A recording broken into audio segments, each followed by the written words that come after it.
2 Samuel au chapitre 4. Lorsque le fils de Saül apprit qu'Abner était mort à Hébron, ses mains restèrent sans force, et tout Israël fut dans l'épouvante. Seigneur, on voit combien, Seigneur, le fils de Saül, qui était roi d'Israël, s'était rendu compte que lorsqu'il avait perdu son bras droit, Seigneur mon Dieu, tout était perdu pour lui.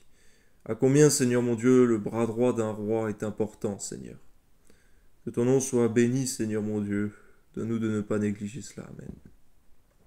Le fils de Saül avait 2 chefs de bande, dont l'un s'appelait Baana et l'autre Récab. Ils étaient fils de Rimon de Béhéroth, d'entre les fils de Benjamin, car Béhéroth était regardé comme faisant partie de Benjamin, et les Béhérotiens s'étaient enfuis à Githaïm, où ils ont habité jusqu'à ce jour. Jonathan, fils de Saül, avait un fils perclus des pieds, et âgé de 5 ans, lorsqu'arriva de Gisraël la nouvelle de la mort de Saül et de Jonathan. Sa nourrice le prit et s'enfuit, et comme elle se précipitait dans sa fuite, il tomba et resta boiteux. Son nom était Méphibosheth.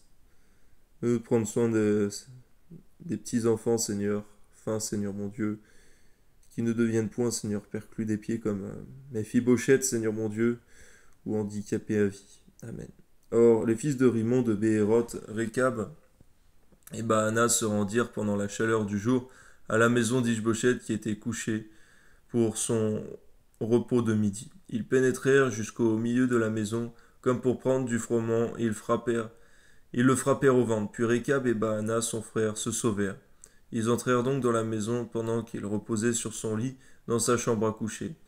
Ils le frappèrent et le firent mourir, et lui coupèrent la tête. Ils prirent sa tête, et ils marchèrent toute la nuit au travers de la plaine.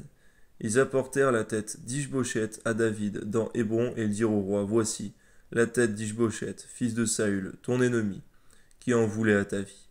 L'Éternel venge aujourd'hui le roi, mon seigneur, de Saül et de sa race. David répondit à Récab et Baana, son frère, fils de Rimon de Béhéroth, l'Éternel qui m'a délivré de tout péril et vivant, celui qui est venu me dire voici Saül est mort, et qui croyait m'annoncer une bonne nouvelle, je l'ai fait saisir et tuer à Tsiklag, pour lui donner le salaire de son message.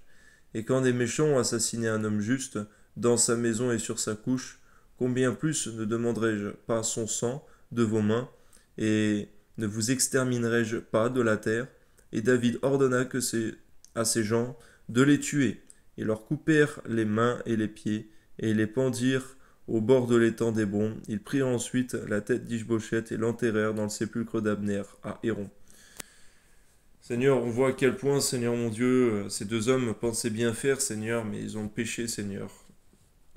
Ils n'ont pas respecté, Seigneur mon Dieu, les paroles, Seigneur, de David. Nous de comprendre, Seigneur mon Dieu, que la colère du roi est furieuse, Seigneur mon Dieu.